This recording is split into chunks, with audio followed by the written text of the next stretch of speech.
Hello, this is Outside the Box. I'm Justin, this is David.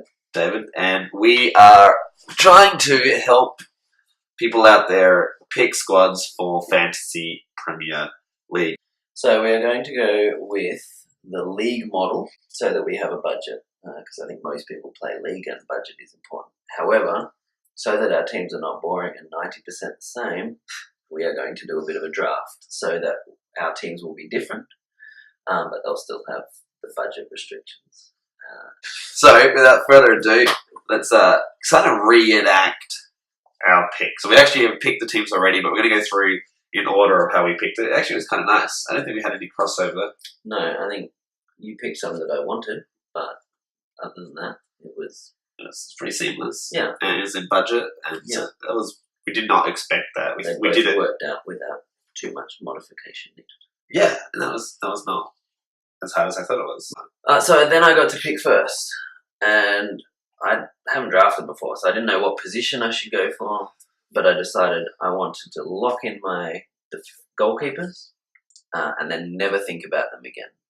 So when I did fantasy last year, I changed all my players around except my goalkeepers. They didn't change. Which I wanted to do the same thing. Most of us do. So I looked at all of the goalkeepers, and I picked one that's new to the Premier League, Alisson from Liverpool, who is... I got no stats. We got no stats Yeah. in the Premier League to talk about. Yeah. But people are comparing him to De Gea. Yeah. He has had a very good run in previous years. He played at the World Cup, did fantastically there, or his team didn't, but he had a great season last season, and his stats are very similar to De Gea, but he's cheaper because he's new, I guess. We don't have the stats for him. My first pick was Aubameyang.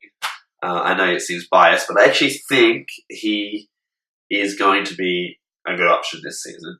And it's hard for me to say that without the Arsenal lens, but he came in late last season and proved his worth. Yes. If he's not getting goals, he's getting assists, and in all these preseason games, he's either scoring for Arsenal or he's the one passing to the scorer, and that's exactly what we want.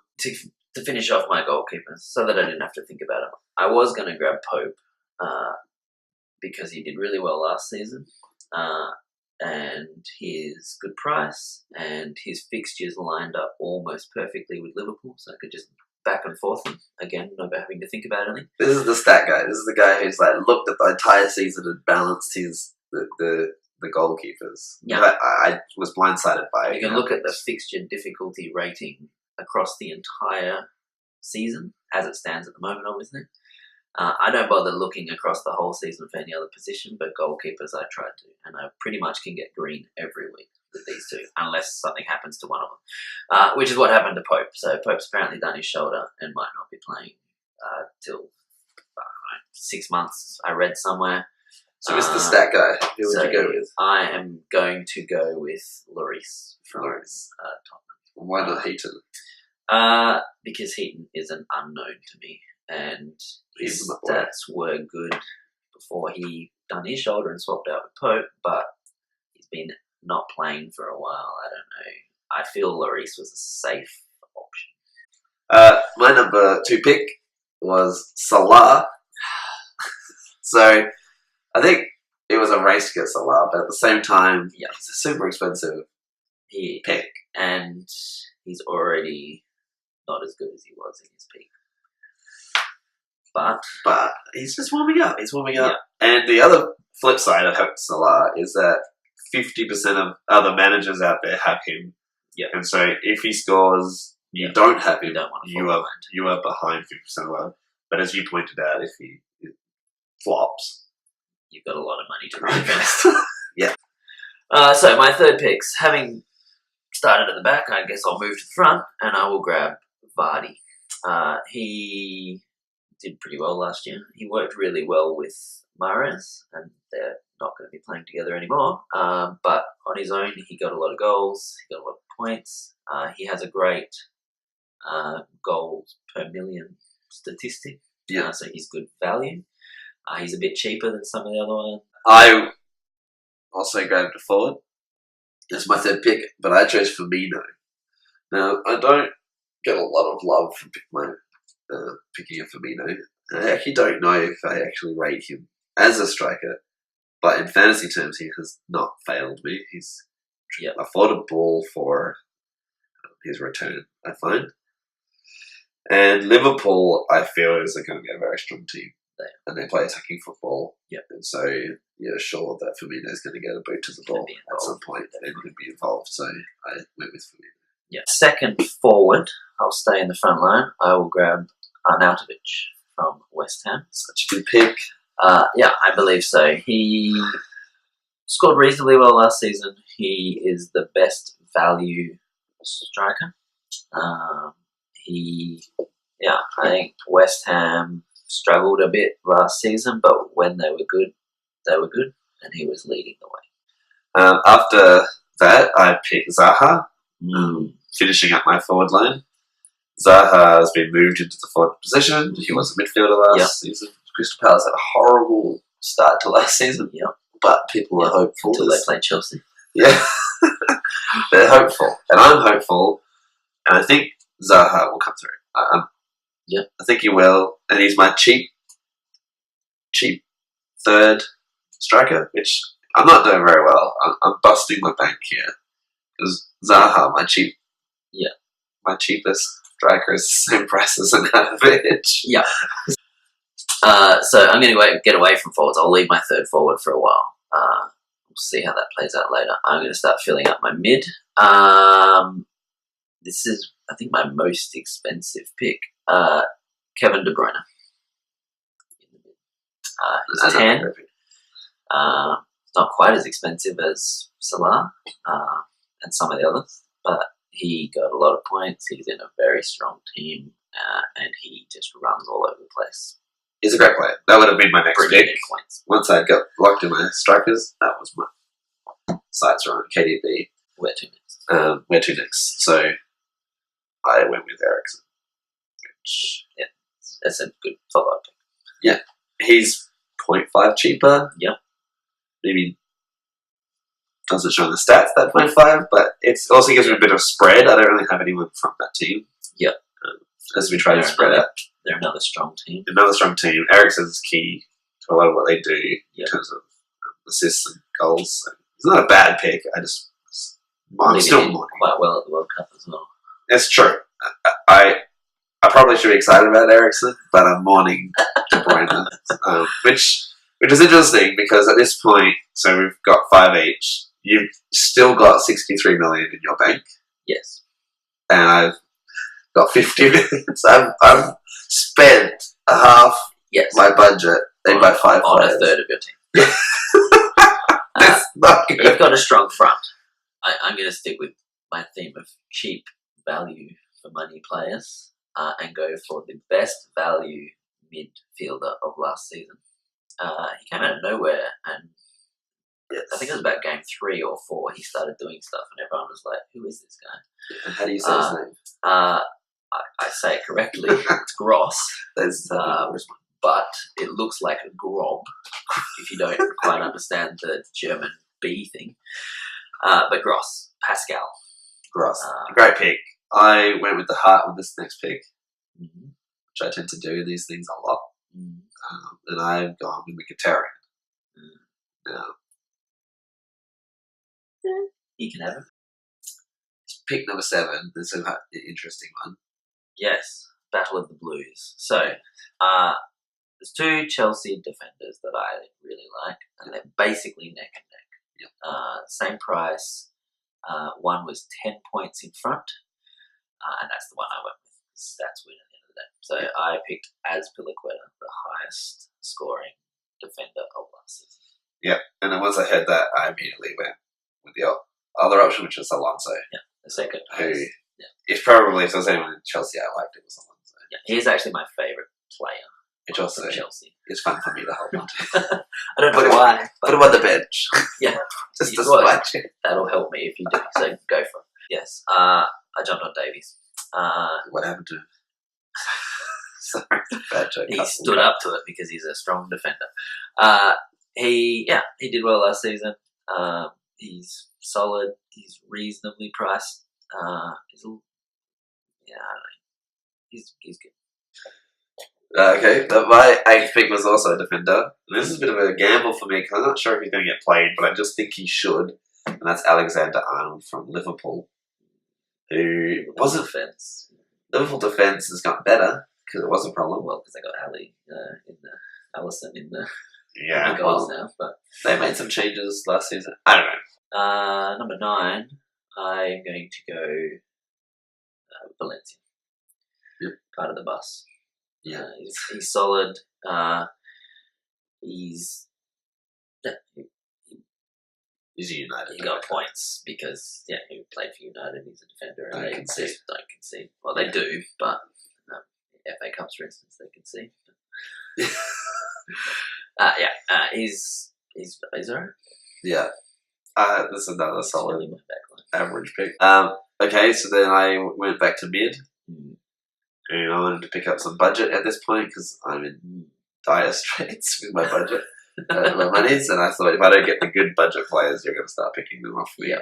So I went with Neves, or Mm. Neves, Neves, I would say names. Neves from the Wolves.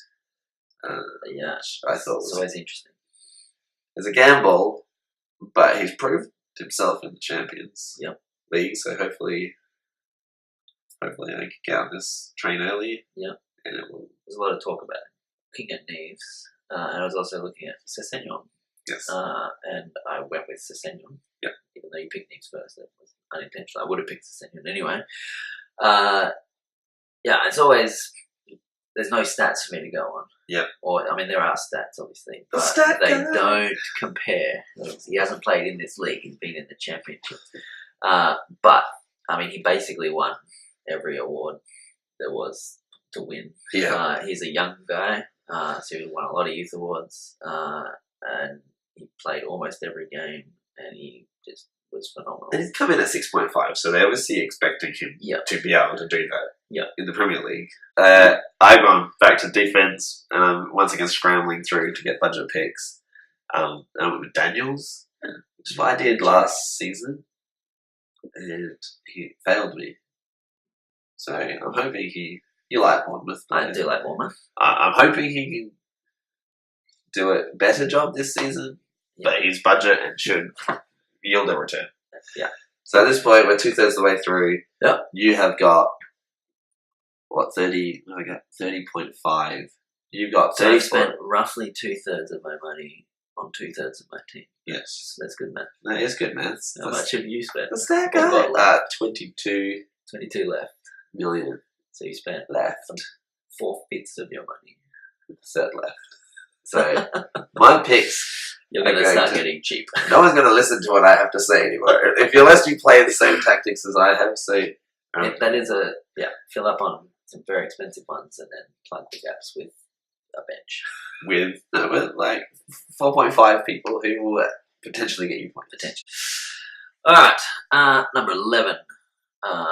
In the mid, Milivojevic. Or Millie for sure. Millie! Good pick. Yeah, we've already talked about Crystal Palace. They didn't do great at the start. They improved significantly, and Millie was contributing to that. He's a good value pick. Yeah. And reasonable points. He was amazing at the end of last season. He was. I feel like you're not alone in bringing faith in Millie. Yep. I think I would have probably gone that way. But I was afraid of having too many Crystal Palace players because what I picked in my 11th was a defender from Crystal Palace, Tompkins. Yeah.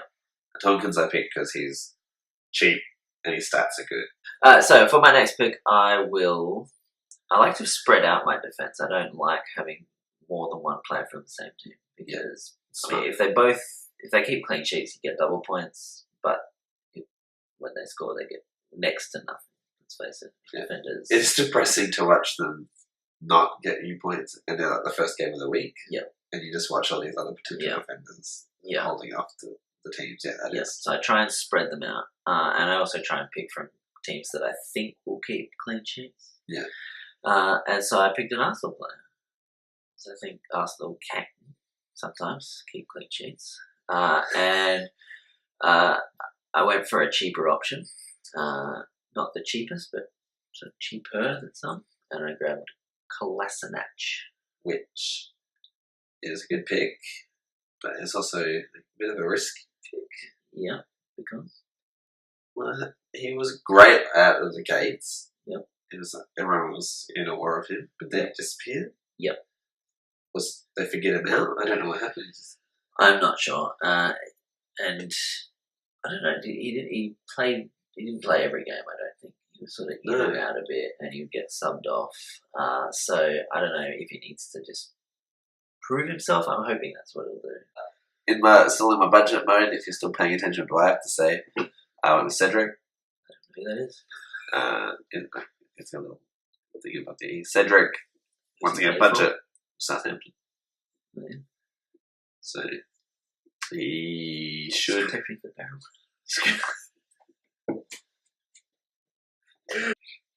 All right. On that bombshell, my last defender, I went with Lovren. This is the one that I'm not sure about. Lovren, he's not great. The amount of money that I had left to spend on a defender, he got the most points last season. That's why I picked. Yeah, we'll see with Love. Yeah. I went with another 4.5 if you're still paying attention. I went with Stevens from Brighton. Okay. Let's go up. Best price, score ratio. Yeah. And what I say about Stevens, I went looking He's the for best for that price. I went looking for midfielders that were 4.5, and the best $4.5 million midfielder I can see was Stevens from last season. Yep. I got one more midfield position to film. This may be a hard choice. There's a lot of speculation around this guy. It's a lot. I'm going with Willian. It's like a good pick. You picked him right near the end, but if I pick him and he moves to United, which is the big speculation, I still keep him, right? Yeah. Just he's playing for the enemy. It's in the Premier League. Yeah. I went straight into my goalkeepers there, so we're going to finish up with my goalkeepers. Yeah. Very different strategy to you. Yeah. I went with what I think is the best value for money, which is Fabianski. Which is? Yeah, points per million. Yep. From last season, he got 34 points per million, which I think was the highest of any other fantasy players. Yeah. So he's number one pick. I just knew I wanted him, and when I saw that you had picked your goalkeepers earlier, I just kind of waited. Yeah, later to me. So yeah, Fabianski on 4.5. Yep. Second pick is Speroni. He's a goalkeeper. Crystal Palace, don't know him probably. I don't know. I'll be honest with you, I didn't really know the name either. He just cost $4 million, so that's all I have left in my bank. Yeah. I will never play him. Okay. I will never play him. So I will sit Fabianski. Did he get points last season? Does that matter? I don't sub my goalie unless there's an injury. Okay. And I think that's where you got a tactic to it, but I'm just kind of riding the storm. Yeah. He shouldn't get me minus over the whole season. I think Fabianski will do me good. Yeah. My final pick, I got one forward position left to fill. I've got 6.5 million to go, so I'm going to spend that on King from Bournemouth. Yeah. Who was a good third striker pick. Yeah. Early season, people were kind of doing that last season. Yeah. And you're going to try again. You think he can do it? Because Bournemouth had a pretty rubbish time last season. I don't know if they did rubbish. They should be out. That's how rubbish. They should be out. They've got their hearts set firmly on staying in the league. That's good. They're not. I think they're a mid-table team, mid to lower. They're not relegation. Yeah. To be honest, I think last season I maybe played 2 strikers for a couple of games. You only have 1 striker on. Yeah. So he's probably going to be on the bench the majority of the time. Yeah. So this is outside the box where we do Fantasy Premier League a little differently outside the normal parameters. Thanks for watching. See ya.